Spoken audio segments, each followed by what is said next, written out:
This is the CHGO White Sox podcast. On today's show, we will recap the Twins series, talk about the starts from Shane Smith and Sean Burke, and over the past 6 games, the White Sox offense has kind of been bad. What the heck is going on?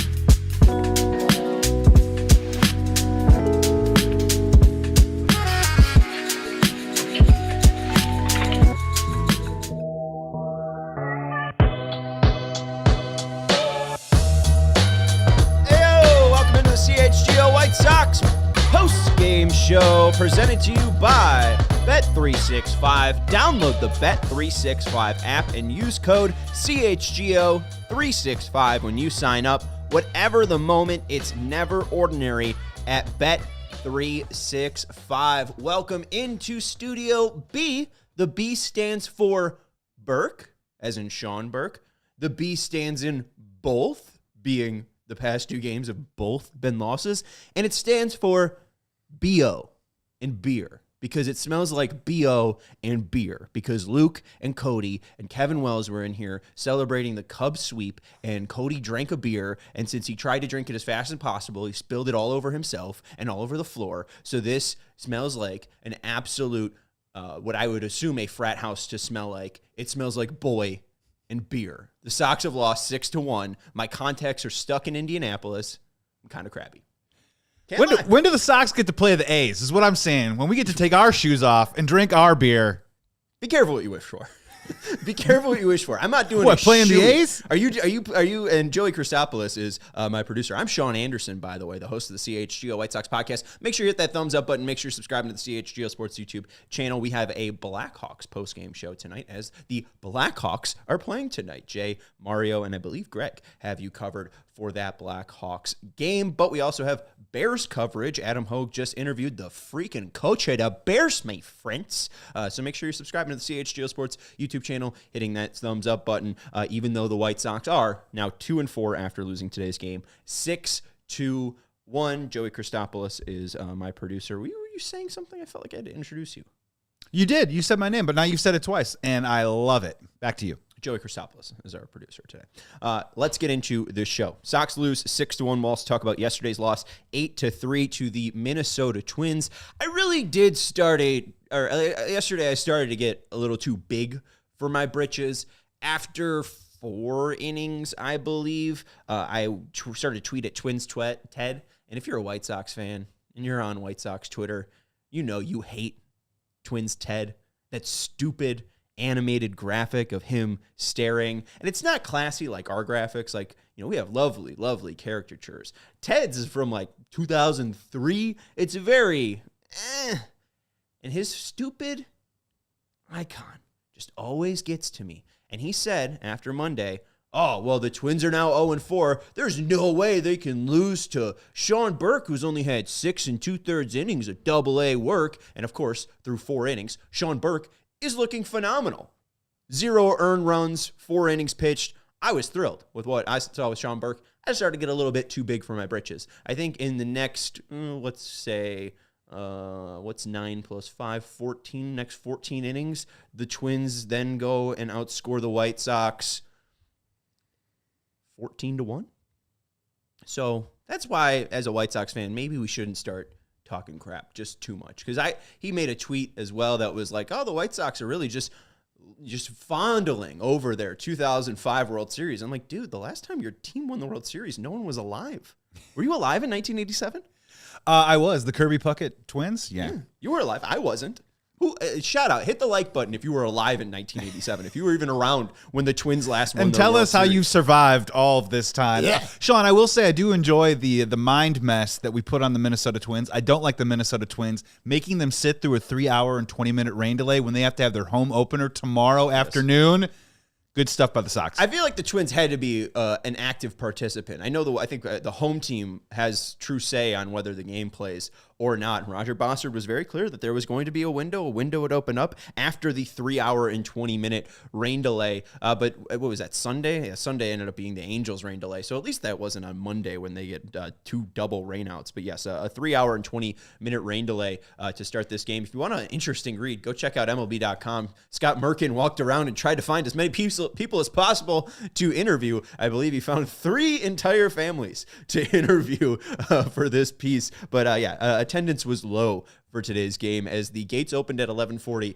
First pitch wasn't until 4:30. Is that right? Right around there. Just doesn't sound possible. All things considered, the actual game was pretty short, but getting there. Gates opened 11:40. Didn't start until 4:20 or 4:30. Like, that's brutal. Maybe we just say, hey, park won't open until, 4. Just give people a true idea of what they're getting into. Because I know one person said, there's no way anyone showed up for this game. And I saw pictures of people on the concourse. Merck interviewed them. There was at least, I think it was 3 families. So 3 times 6. Wait, I don't know why I'm doing 6. That's 18. That's 18. There's probably 18 people, not including the players in there, not including the broadcasters. There's probably 18 people in there. Then those 18 people spent 3 hours and 20 minutes just sitting on the concourse. I don't know. Tough day. Anyways, you knew it was going to be a tough day because Sean Burke just didn't have it. That was very noticeable when it was a 3-1 count and Byron Buxton's up at the plate. And if you're a White Sox fan, you understand what's happening when Byron Buxton is at the plate. You could see the first 4 pitches of the at-bat. Sean Burke had the right idea. If you've ever watched a Twins White Sox postgame with CHGO before, you know Herb Lawrence says, don't pitch to Byron Buxton. Unfortunately, Herb is no longer here, so I will say, don't pitch to Byron Buxton. Because Sean Burke learns on his 5th pitch to Byron Buxton, even though the guy is always hurt, very similar to Mike Trout, ball go far when he hits it. Sean Burke hangs sliders a lot today. That's going to be a spoiler alert. Sean Burke hung a ton of sliders today. He hung his first one to Byron Buxton. And Byron Buxton, I know I keep bringing up this name mainly because I love bringing up the name, but he hit it to Joe Borchard territory, my friends, on the right-handed side. Borchard, obviously a lefty, but that's the one guy who hit it to the concourse before. If you go watch where this ball lands, it's not 446 feet like MLB.com and StatCast says it is. It is easily 470. Robert hit a ball where it made John Triffin growl last year. That went into the same area, and that one was 470 feet. This one is not 446. This one hits 3 steps below the concourse. You can see probably the mark on that step. I could go there on what? Monday? When are they back at the cell? Or the rate? Or whatever the hell they play. The rate. I could probably go find the scuff mark that ball that Byron Buxton made. An absolute bomb and a disgusting, nasty stat. Joe, you ready for this? Get your barf bag ready. The top 3 Twins hitters started 4 for 47. And of course, that's what they say after Matt Wallner and Carlos Correa get out to start the inning. They bring up that, now they're 4 for 49. 5 for 50 after Byron Buxton stepped up to the plate. Buxton hit his 22nd home run versus the Chicago White Sox in his career. Second most is the Guardians at 14. He basically has double Brooks Baldwin plus 1 career home run difference between home runs versus the White Sox and Guardians. Brooks Baldwin later hits his 3rd home run of his career, so you have to double that and then add 2 to even get the separation gap between the Guardians and White Sox. Stop pitching to him. Not to cross over sports, but if you remember correctly, Mitch Trubisky only played well against the Detroit Lions, which has pretty much bought him a couple extra years in the NFL. Maybe that's what the White Sox are doing with Byron Buxton. 22? I mean, he's a lot better. That's real disrespectful. To who? To Byron Buxton. Really? Byron Buxton's a lot better than Mitch Trubisky was. Both high draft picks. A lot of potential. Still on the original team, sir. That's true. They're Thanks not trying to 22 to home abandon runs. him. They gave him a big, expensive shortstop that 2 teams didn't want to pay. I mean, come on.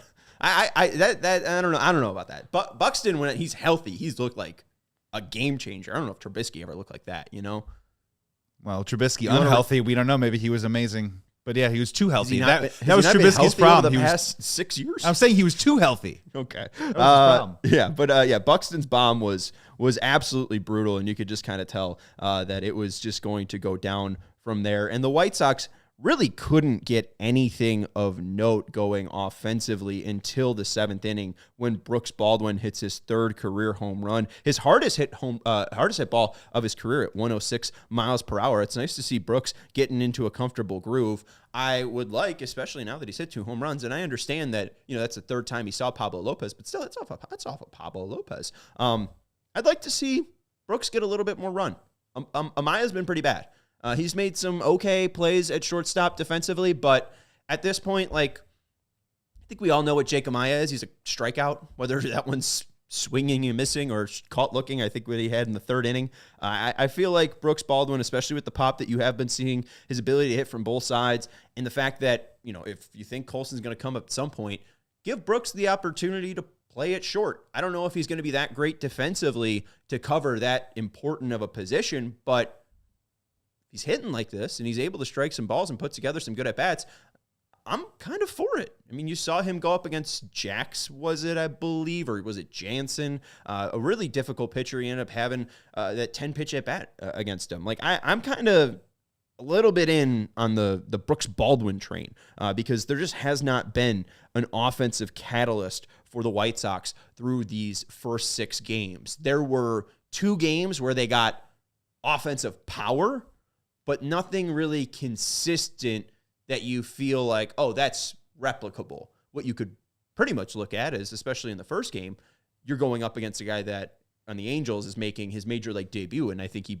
pitched 6 innings in the minor leagues, and then I think the next game that they hit 3 home runs, a very similar story where you're facing a guy that just really hasn't pitched a ton in Major League Baseball, and you kind of take advantage of that. I am not really excited about what I've seen so far from the offense. I think Steve Stone kind of also threw that out there by saying that, again, there isn't really a offensive threat on this team. They're trying to find offensive leaders. I feel like Benintendi could be that. The biggest thing that he needs to do, though, is be a little bit more of a pest at the plate. I feel like he can work counts a little bit more. And the one thing that he has done, even though there has been 2 home runs, I feel like he can walk a little bit more. You want to see higher contact rate because he's had higher contact rate before in his career. You want to see a higher OBP because he's had an higher OBP before.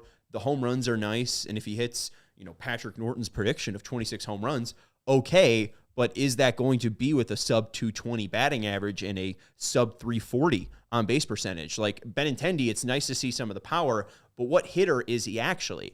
I mean, it's nice that he's able to get into that pull side power, but is he an actual threat? Like if he's not getting a fastball inside at his knees, what is he actually doing? Like if I'm any opposing team, I'm just pitching him out and away and seeing what he does. If he wants to slap it into left field consistently, okay, that's fine. But I would really have to just test his power.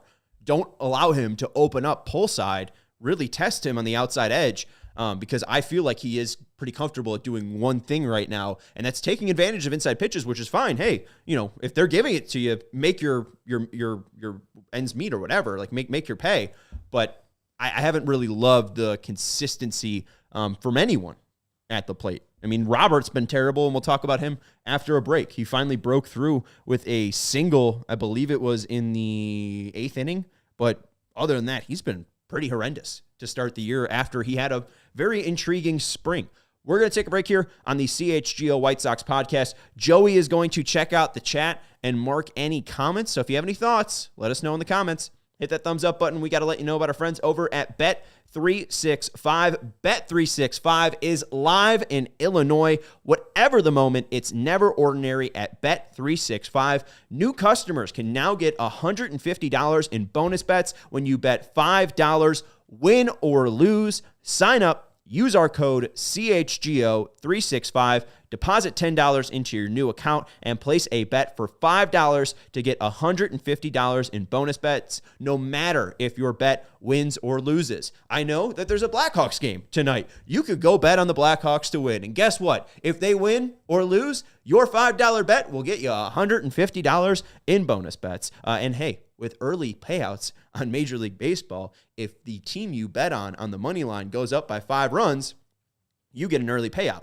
So if you bet on the Minnesota Twins today, you would have gotten an early payout and not had to wait until 7 p.m. to get that money back into your account. So go check out our friends over at Bet365. New customers get $150 in bonus bets when you bet $5, win or lose. Sign up, use the code CHGO365, deposit $10, and place a bet for $5 to get $150 in bonus bets if your bet wins or loses. Must be 21 plus. If you or someone you know has a gambling problem, crisis counseling and referral services can be accessed by calling 1-800-GAMBLER. We also want to let you know about our friends over at Boston Beer. Joey, you're an actor. I'm putting you on the spot. Do a Boston accent.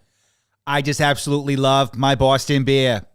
Back to you, Sean. Thank you, Mayor Quimby. Light beer just got better. Introducing Sam Adams American Light. It's clean, crisp, and super easy to drink. No gimmicks like Joey's Mayor Quimby impression. Hey, come on now. I'm building in Arlington Heights. And no fluff. Sam Adams American Light is now your average light beer. It's brewed with 100% American-sourced ingredients from local independent farmers. I feel like I'm more just doing JFK. I don't know. Anyways, Sam Adams American Light is not your average beer. Again, it's brewed with 100% sourced ingredients from local independent farmers. It's light beer that is made right, and it's an American classic. So smooth, you'll want to crack another one. It sounds perfect for America's pastime. Oh, I'm just sitting here, and I'm enjoying a few beers. Is that a crime? No, it's the American way. Light beer just got better. Grab some Sam Adams American Light, available now at select Chicago retailers. Must be 21. Please drink responsibly. Joey, what is the chat saying? All right, a couple things in the comments. Just really quick, I got one from my old brain I'm going to throw at you first. Early returns, obviously, season early. But our boy, Miguel Vargas, he's hitting the leadoff spot, hit cleanup, hit 5th. Spot in the lineup right now. Obviously, they're going to mix and match a little bit, but early returns, you got a preference of where you'd like to see him hit in the lineup? No, from what I've been able to guess is against right-handed starters, you'll no longer see Miguel Vargas lead off, but I think against left-handed starters, you'll see him lead off. At least that's the kind of vibe that I'm picking up from Will Venable. He's really liking Nick Maton. Nick Maton has 2 hits on the year, and they're 2 home runs. Outside of that, he kind of stinks. So, hey, I'm wishing for the pride and joy of Chatham, Illinois. Was it Chatham? I don't know. That kind of rhymes better. I don't even care where he's from. Yeah, it's from Chatham. All right, he's the pride and joy of Chatham, Illinois. But I don't know. I don't know if I'm sold on Nick Maton. Maybe we can give some at-bats to Brooks Baldwin rather than Nick Maton. But against right-handed pitchers, we've seen Nate Maton be the leadoff hitter. And then against lefties, we're seeing Miguel Vargas be the leadoff hitter. He did have a hit today. He also had a strikeout, 190, 292, and 238 is Vargas's slash line. Has not seen much pop from him, have not seen much contact. And hey, actually, I mean, let me give credit to Benintendi. I did say that he's really had that power and hasn't been that super consistent, but his current slash line's 333, 391, 619. That's the best slash line I've seen from White Sox baseball in a long time. So keep it up, Andrew Benintendi. Got another one for you here from David Snyder. Shoes, flops, fans. Speaking of leadoff men, now we're seeing the White Sox team of last year. No offense, 6 hits, 1 walk, 1 run. 0 chance to win. Really miss a hitter like Tauchman right now. Also possible leadoff hitter when he comes back and he's healthy. Yeah, possible leadoff hitter, especially when you don't have to rely on Nick Maton. So, I mean, you're going to see Tauchman. I believe him and Tyler Gilbert are about to start a IL stint in the unstoppable Charlotte Knights roster. Oh my gosh. We're talking about Chase Mydroth being the new Ricky Henderson at this point. Did you see what he did to lead off the Knights game? Oh my God. Chase Mydroth, where did the power come from? Is it just Charlotte's a bandbox, or is he now, I don't know, Brian Dozier? We're going to expect 42 home runs from Chase Mydroth? Oh, God. I mean, we're going to expect a 500 on-base percentage and 42 home runs from Chase Mydroth.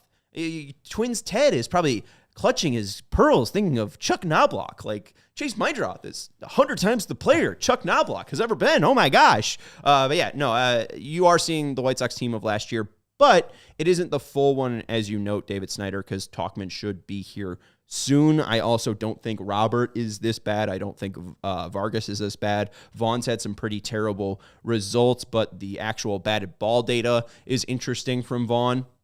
Then again, stop me if you've heard this before, the batted ball data is interesting from Andrew Vaughn. I mean, he's 5'7", as Mark Carman noted, standing eye to eye with him. I just don't think the guy who's 5'7" can drive it to right center. He doesn't have that style of hitting. He should pick a note up from his teammate, Andrew Benintendi, and pull the damn ball. I think, let's see, his double against Kenley Jansen. Oh, he pulled it down the left field line. His home run that barely eked over the wall. Smoked. Oh, he pulled it to left field.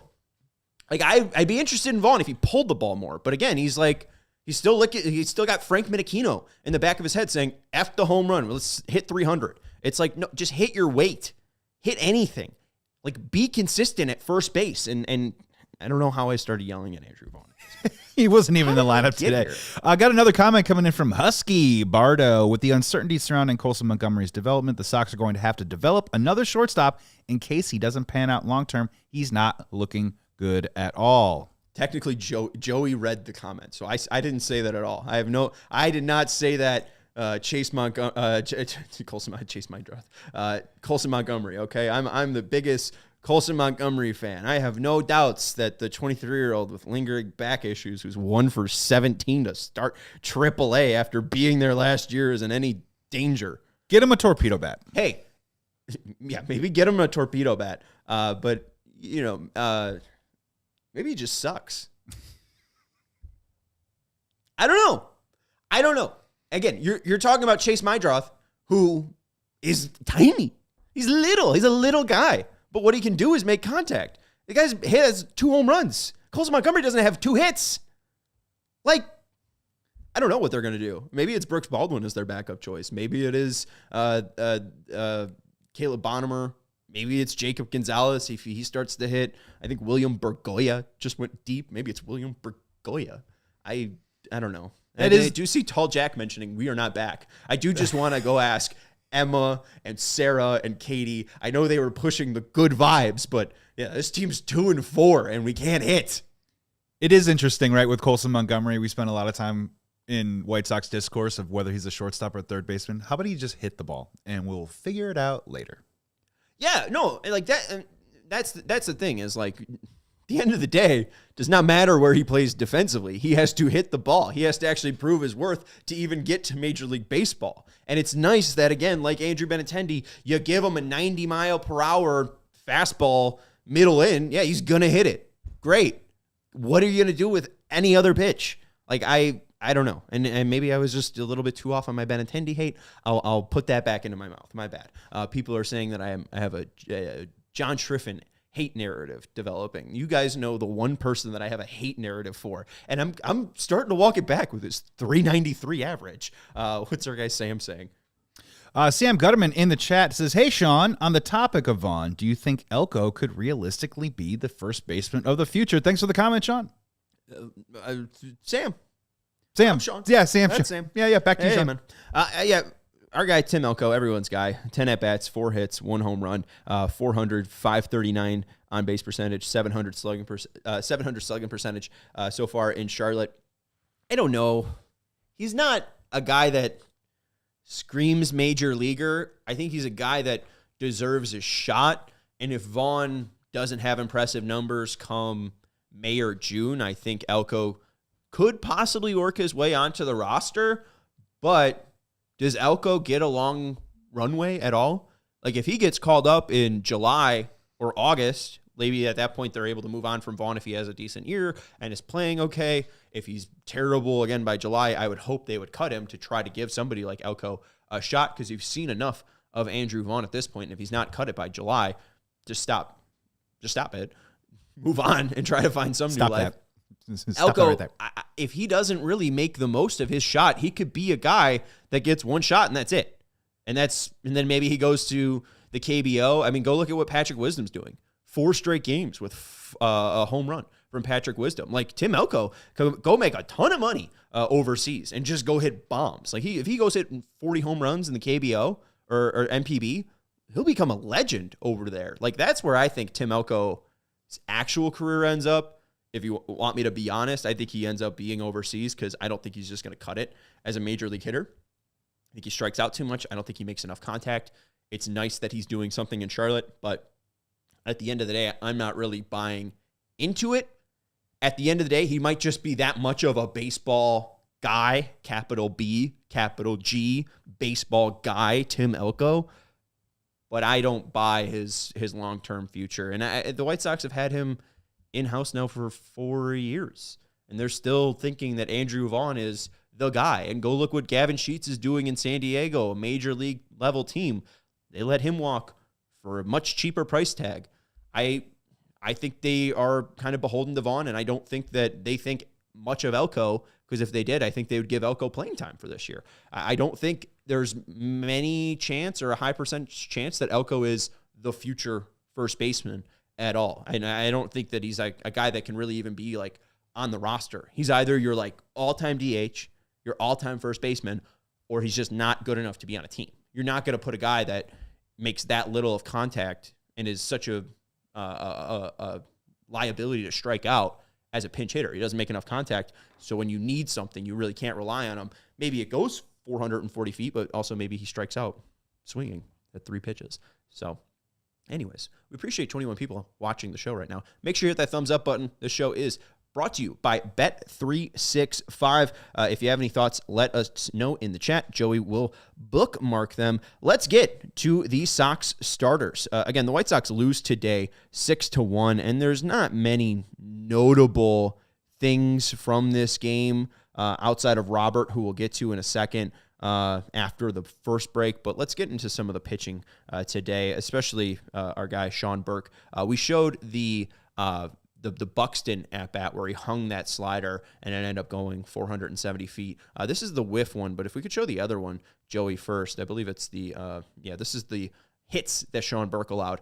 What do you notice, Joey, as a casual or maybe, as a guy that didn't make the graphic? What do you think I was trying to show you with Sean Burke's hits allowed?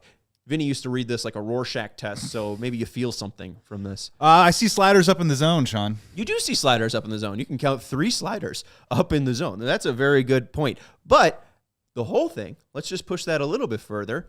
Every single ball that was hit into play by a Minnesota Twin was above the belt. And like that fastball middle up, like middle, you kind of see that it's only red dot. That's a pretty good pitch. You just kind of got to tip the cap to whoever hit that and got a ball in play. Like, tip your cap to that, because mostly that pitch is a swing and miss, because that's up in the zone, elevated with Burke's rise. Guys swing under that. That is like a great pitch, and that's really just a great job by whoever the hitter was. I think it was Correa. Or I think Correa ended up hitting a sinker, one of those sinkers inside. So that's a great pitch. But outside of that, like change up high and up in the zone, that's a meatball. The 3 sliders that Joey pointed out, that's a meatball. That curveball, that's middle in, that's a meatball. And those sinkers inside to righties, they could track that movement the entire time. So, I mean, he threw some pretty big meatballs. If you're wondering why Sean Burke wasn't good today, he threw some meatballs. He didn't have his slider. He wasn't burying it. He was leaving him up. And then Stone mentioned or noted, I think about the 4th inning, he pretty much abandons the slider and starts going to the curveball because he trusts that a little bit more. So Burke had a rookie start. I think that's really what you look at it. It's not something that I'm like, oh, I'm completely off and out of this guy. I think it's very fine to give a rookie a break after a 3-hour and 20-minute delay. I think it's kind of, okay to give him an out on this one. And also, you look at the actual numbers, 9 whiffs on 41 swings, 9 called strikes, 23 called strike plus whiff percentage. Last time he was around 30%. So if you see next start that he's around 30% of called strike whiff percentage, like I think his numbers are going to look a lot better. He just didn't have it today. I don't know if I'm too concerned because there were a lot of things going against him today. Yeah, the stat line's not going to look great. If you pull up the box score, you're saying, oh, Sean Burke got roughed up a little bit. Again, just a bad start. I think they have a lot of confidence in him. I'm with you, though. You nailed it when Stoney brought up, he did get an opportunity to bury some curveballs, and he got a little whiff, a little swing and miss, a little strike out there. If that is a secondary pitch, and if he learns to move off of the slider when it isn't working for him, that is a micro victory in obviously a longer season, and maybe he can take that into future starts. And pitchers have credited Tice so far with his game planning, so maybe that is a Tice call behind the plate. One thing, too, I just want to mention, because Sean Burke said that he was a power pitcher and took a lot from Garrett Crochet as a starter last year. Crochet had a lot of issues with his slider last year to start off this season. He threw a ton of sliders to right-handers where he was trying to bury it back foot, and those were just meatballs at the knees for guys going 82 miles per hour with a big curve. I think this is a different problem from Burke. Burke just wasn't finishing these pitches. If you want to flash that other one that you're about to flash, you could see that all the hits that he allowed were up in the zone. We'll take a break right after this, and we'll talk about Shane Smith. You could see most of the whiffs outside of the four-seam fastballs that were up in the zone that people whiffed on, those two that you see up in the zone. Again, perfect spot, and whoever hit that one four-seam fastball up in the zone, tip your hat to them. But the changeup there, the two curveballs low in the zone, the sliders low in the zone, where he's getting his whiffs are where you're supposed to be putting your pitches. So if he's able to bury them a little bit more consistently, I think you're going to see a better performance from Sean Burke. The slider looks really good and grades out well. The curveball looks pretty decent and grades out well. The four-seam fastball looks pretty decent and grades out well. He's got 3 pitches and he can go 6 innings. I think they got a starter. He just didn't have it today, at least. I'm interested to see what the next start looks like for Sean Burke. We'll talk about not tomorrow's game. We'll talk about yesterday's game after this break. We want to let you know about our friends over at Sunnyside. Sunnyside Cannabis Dispensary is your favorite dispensary. Maybe you haven't gone there yet, but they're Illinois' favorite dispensary. They got locations in the city. They got locations in the suburbs. You should go visit my favorite spot in Elmwood Park. Go visit the Garden of Good Eatin', right? I think that you should probably pick up some edibles from Sunnyside Cannabis Dispensary. You could try the Mindy's. You could try the Good News edibles.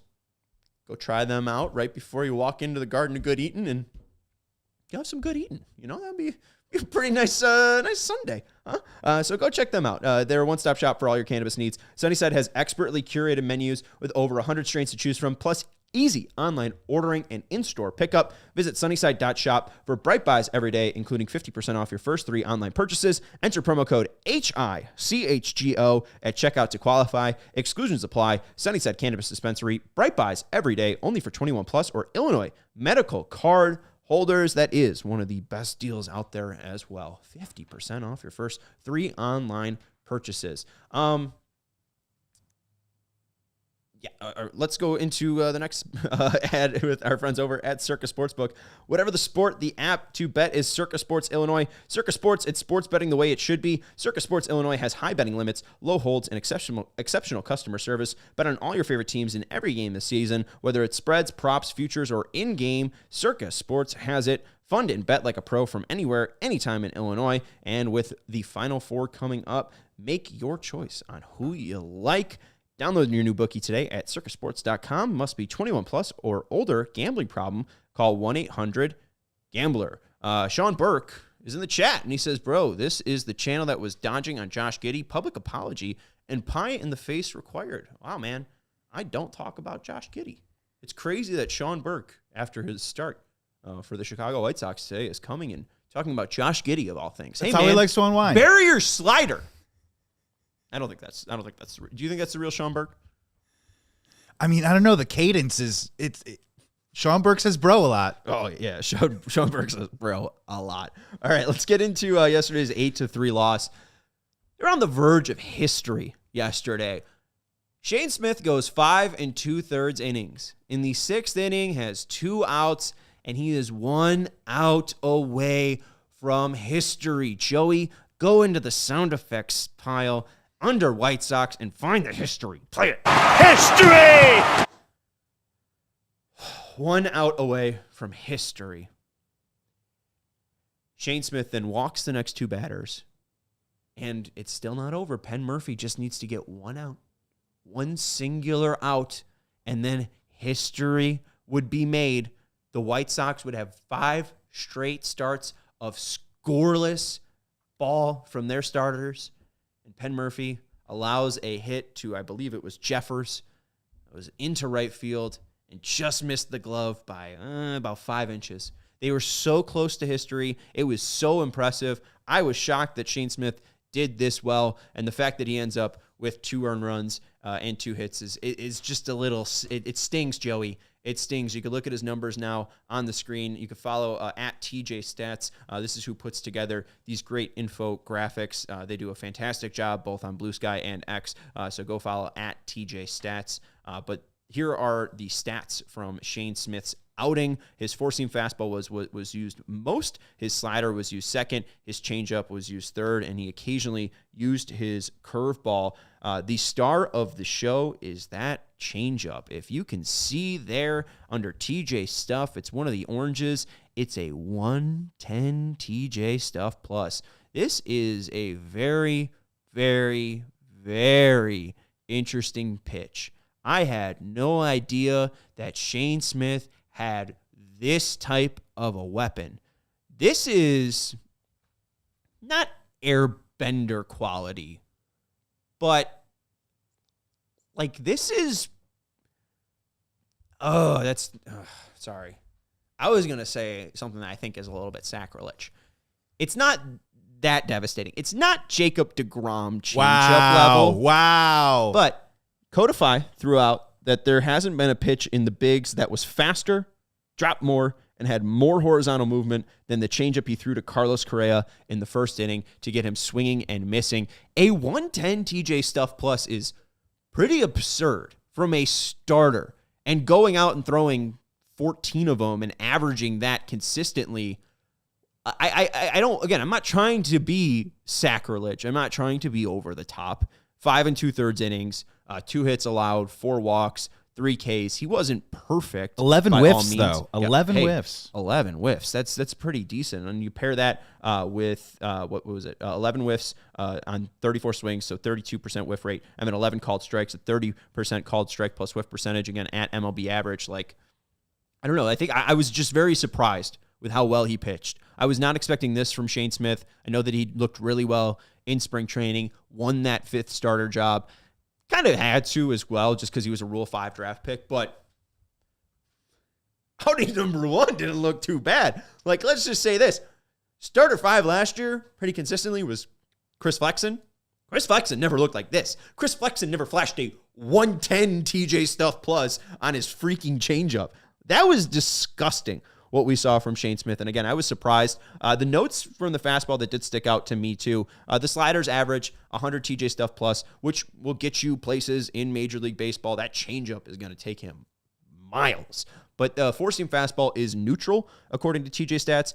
It's platoon neutral. So it's not really a pitch that's going to get a ton of whiffs. 17 swings, 4 whiffs, 6 called strikes on that pitch, 5 foul-offs, and the average exit velocity on that pitch was 96.2 miles per hour. So maybe that's something to watch a little bit, was when people did make contact with that four-seam fastball, it was struck at like a above average or hard hit number at 96.2. But what it is it can limit damage. And even though it doesn't get whiffs, it isn't a negative versus righties and it isn't a negative versus lefties. And then with that changeup, with his slider, he should be able to, be effective as a starter. And honestly, worst things worse, that guy puts his changeup in the bullpen and he's throwing 94 mile per hour changeups that drop 21 inches and move 16 feet horizontally. Like, it's an interesting Rule 5 pick. He's a lot more interesting than Vasil. I don't mean to bag Mike Vasil, who ended up pitching in today's game. But easily, if you are looking for all right, who are the White Sox going to cut if there is somebody that needs to come up, like Tyler Gilbert is one of those guys that is going to be coming off of the IL soon. I know that Gilbert's a lefty. I think they would probably end up just ditching Vasil, though. Like, that's not their Rule 5 pick. I think they're just looking for somebody that they knew would give them major league innings while Gilbert is on the IL. So I don't know if Vasil's here for the long term, but I would honestly be surprised if there is a narrative or a story that ends up building that has Shane Smith being returned to the Brewers. I think he finishes the year with the White Sox. I don't think that's too crazy because they see him as a starter, and I think he has an option too to then go to the bullpen if he doesn't work out as a starter, but they're going to give him at least 6 starts. Like, you just saw one great start. He's probably got at least 5 more before they're like, all right, we got to pull the plug on this. He looked really interesting. So good stuff there from Shane Smith. Very, very, very interesting. And again, the Sox starters in their first go-around 28.2 innings pitched. So 28 and 2/3 innings pitched, a .63 ERA in those 28 and 2/3 innings, and an opponent batting average of 138. So just real exciting stuff there for Sox starters so far.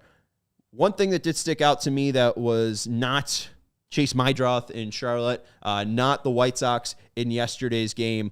It is Arlington Heights Mayor saying that the recently elected Arlington Heights Mayor, Jim Tingalia, is saying that he is expressing interest to bringing the Chicago White Sox to the suburbs along with the Chicago Bears, and that he has not yet contacted the team, but he envisions Arlington Heights as a year-round entertainment destination. This is from Fox 32.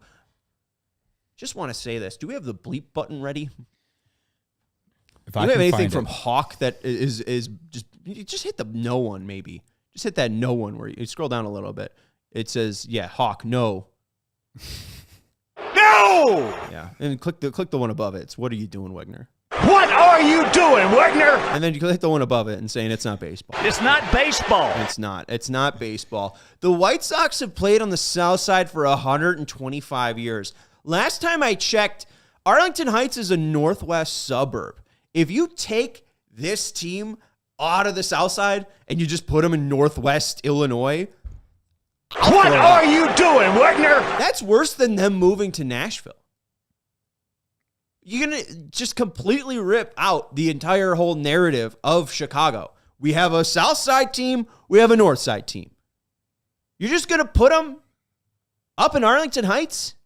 Like, that's going to completely take... Is PISS a swear? Can I say that?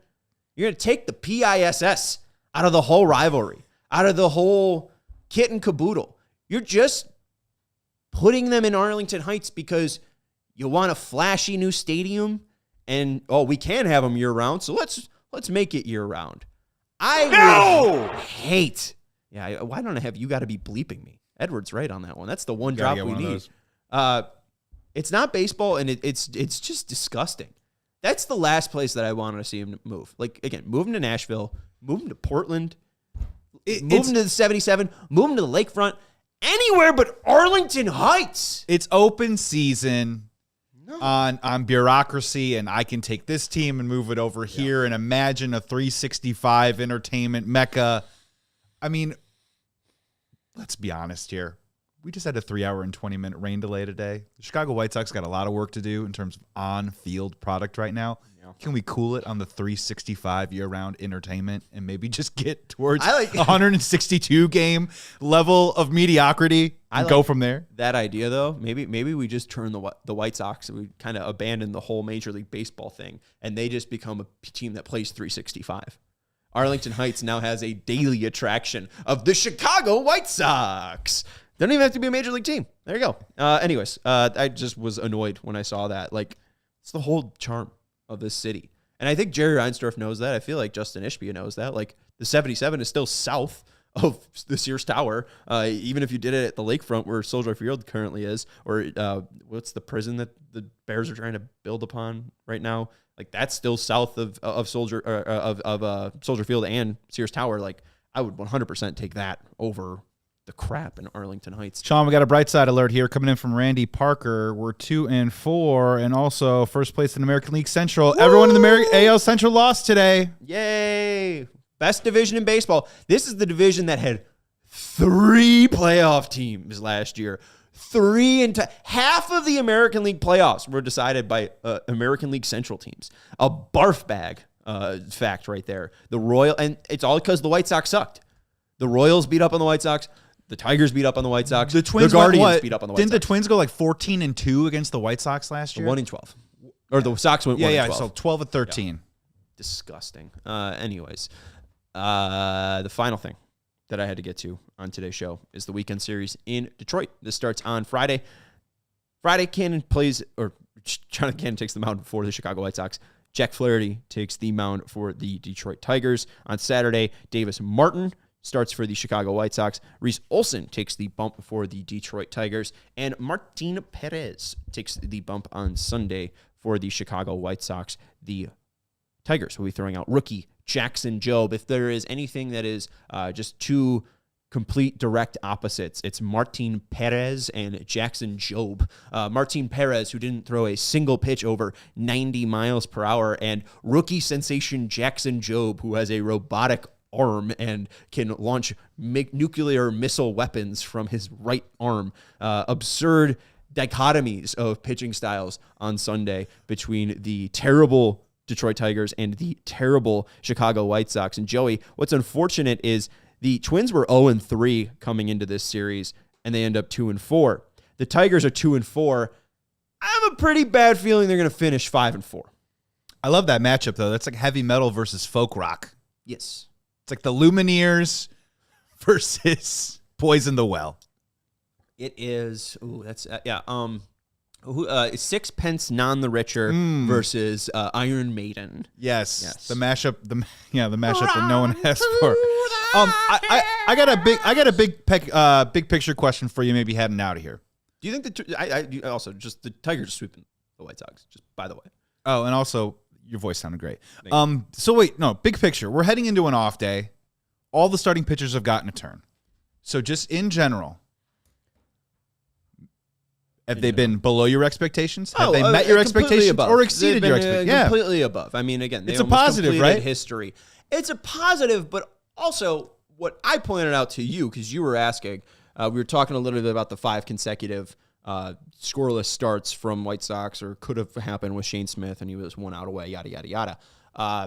You asked what happened to the other 4 teams that had 4 consecutive scoreless starts from their starters. It was the 2025 White Sox, the 2019 Blue Jays, the 2013 Giants, and then the 1976 Brewers. All of them finished under 500. So, like, even though it's a great stat, hey, look at how good our starting pitching is, it is 4 games. And yes, it's the start of the season, but what is the actual, not attribution, but how much is this team actually able to take on? How much of a beating is this team able to withstand?